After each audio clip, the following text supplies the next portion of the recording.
Print media, electronic media మిత్రులకు నమస్కారం. మిత్రులారా,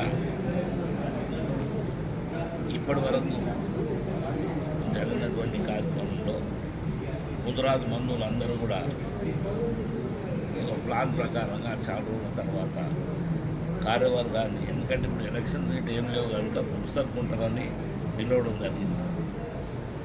దాని లోపల ముదిరాజు యొక్క స్థితిగతుల మీద కానీ ప్రతి ఒక్క నాయకుడికి ఇక్కడ అన్ని విధాలా చాలా బాగా తెలుసు. పోరాటంలో ఏం చేయాలనేది వాళ్ళకి బాగా తెలుసు. కనుక మంచి చేయడానికి మనం ప్రయత్నం చేద్దాం. సంఘాలను ఒకటి చేసే విధంగానే మనం ప్రయత్నం చేద్దాం. మీరు పోరాటం చేసుకుంటూ పోతుంటే ఆటోమేటిక్గా మీ ఎంత వస్తారు, దానికి వేరే తెలియదు లేదు. కాకపోతే మంచి చేయడానికి ఎట్లా కార్యరూపం దాల్చాలి, దాని లోపల భాగంగానే మనం మన వంతు బాధ్యతగా మనం ఎవరు చెప్పకుండా ఏ పని చేయడం లేదు.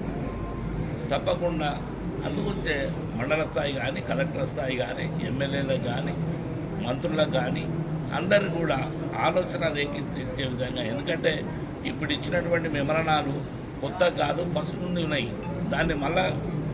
దాన్ని ఇంకిపించుకొని మిగతా దాన్ని యాడ్ చేసుకుని ఇవ్వడం జరుగుతుంది. కనుక మిత్రులారా, మీరు బాగా గమనించాలి. మంచి చేయడానికి మనం ప్రయత్నం చేయాలి. లేని పక్షం లోపల మన పోరాటం ఎట్లుంటుంది అనేది చూపెడదాం. చెప్పుడు అనవసరం. సౌ బక్నేక ఏక లిఖనేక ఏక అన్నట్టు కార్యరూపం కాలుద్దాం. ఏం చేద్దామనేది మంచి చేయడానికి మనం ప్రయత్నం చేద్దాం.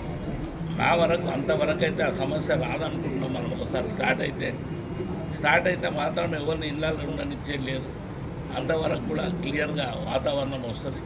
మంచి చేయడానికి ప్రయత్నం చేద్దాం. మళ్ళొకసారి మీడియా మిత్రులకు మీ అందరి దయ వల్ల మీరు ఎంత మేము చెప్పినా మీ యొక్క తలంపోటు వల్ల, మీ యొక్క వాతావరణం వల్ల కులానికి మంచి జరుగుతుంది అనేది నా ఉద్దేశం.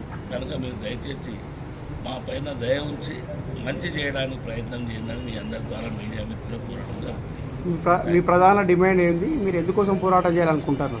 ఇక ఒకటే కన్నా వాళ్ళకి అప్పటి నుంచి ఇప్పటిదాకా ఒకటే.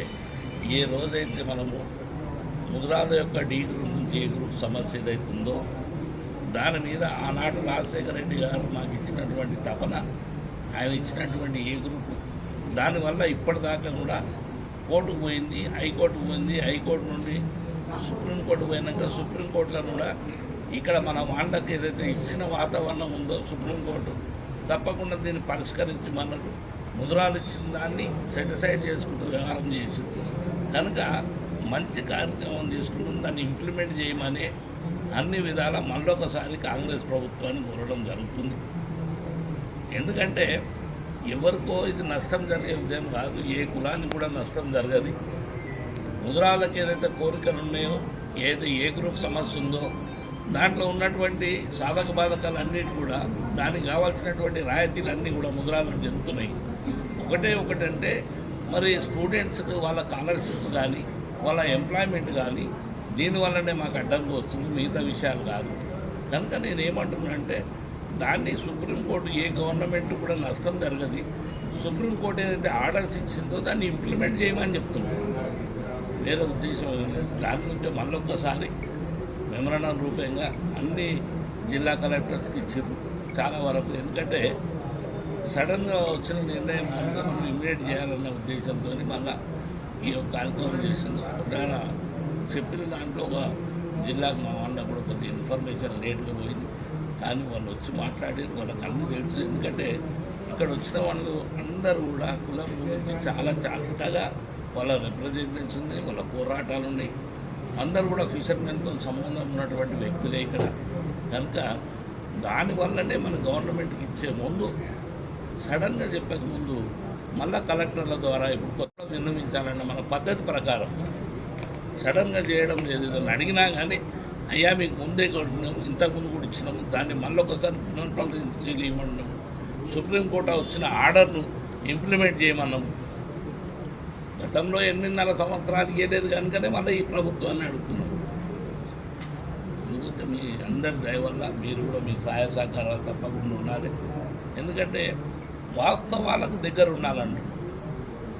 మాకు లేనిది ఇవ్వకుండా మీరు ముదిరాజులకు వేరే కులానికి, ఏ కులానికన్నా నష్టం జరిగితే మాకు అవసరం లేదు. మాకున్నదాన్నే ఇవ్వమంటారు. గతంలో ఉన్నదాన్నే ఇవ్వమంటున్నాం.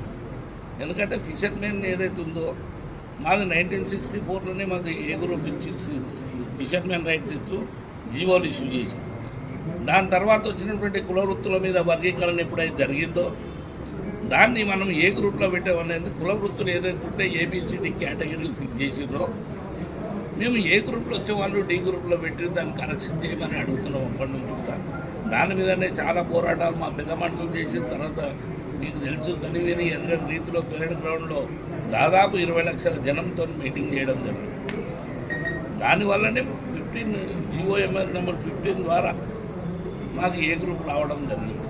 మళ్ళీ దాన్ని కరెక్షన్ చేయడం జరిగింది. దాన్నే మనం అఫీషియల్గా చేయమంటున్నాం. ఇక్కడికి వచ్చే వరకు రాజకీయాలు వచ్చి మేము యాప చెట్టు కాయలే అంటున్నాం, చింతకాయలు రాయమంటలేము.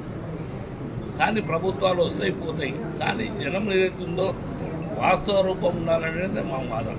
అందుకొచ్చి దయచేసి మళ్ళొకసారి మీ ద్వారా ప్రభుత్వాన్ని మేము విన్నవిస్తున్నాం, దాన్ని చేయాలని కోరుతున్నాం. చేయని పక్షంలో కూడా మా కార్యరూపం జరుగుతుంది.